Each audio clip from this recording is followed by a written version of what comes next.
I think that there is a myth that we can't be paid for doing what we love. And I don't think that's true. It's my experience that you don't have to choose between meaning and money.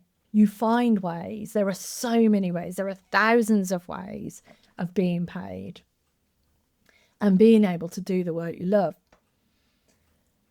And in my work, it's very similar. So some of you may know my journey, but just briefly, I went from being a sort of IT exec, earning a big salary with a lot of material stuff, hated my job, but thought that was the only thing I could do because that's what I'd always been doing. I did it for 20 years and I'd fought my way to get there. You know, I put myself through school as an adult and persuaded people to give me work and really persevered and got to the top of my game, only to lose it all and to not have it there anymore. And I always say it's the best thing that ever happened to me.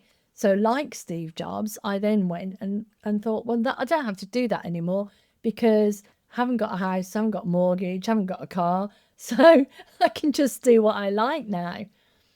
And I fell into helping people in the recovery community. And I just got really interested in addiction. And I was working a job in an estate agent just to pay the rent. And while I was in the estate agents, I was researching the current paradigm on how you help people with addictions. And I didn't believe what I was reading, that it's a disease and you've got it forever and you there's only one way of curing it. And so I delved a bit further and I found some alternative ways of thinking about addiction. And I had an alternative way of thinking about addiction. And I kept thinking, somebody needs to tell these people. Somebody needs to share that this is not true. And one day I thought, that somebody is me.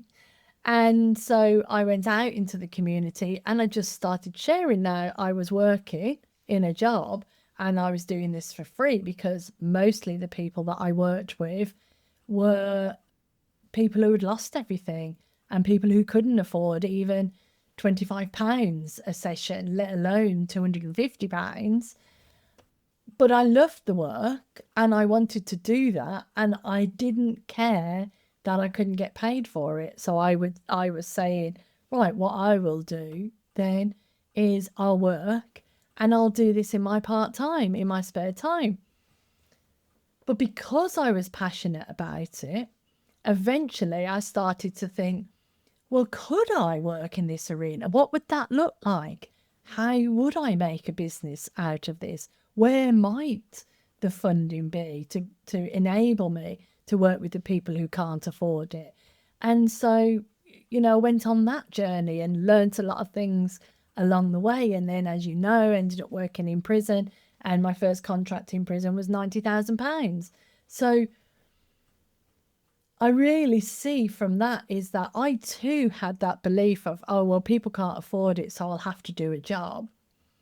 But as I became more and more passionate and a feeling of knowing that this is the area that I wanted to work in, I started to let my creative mind come up with ideas of how I could make it work.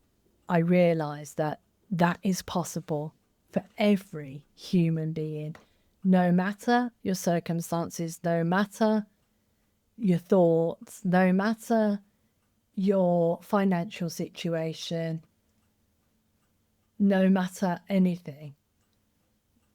You can do anything because we are designed that way. We are designed as a creative force to bring into form whatever we want to do, and we just don't know it.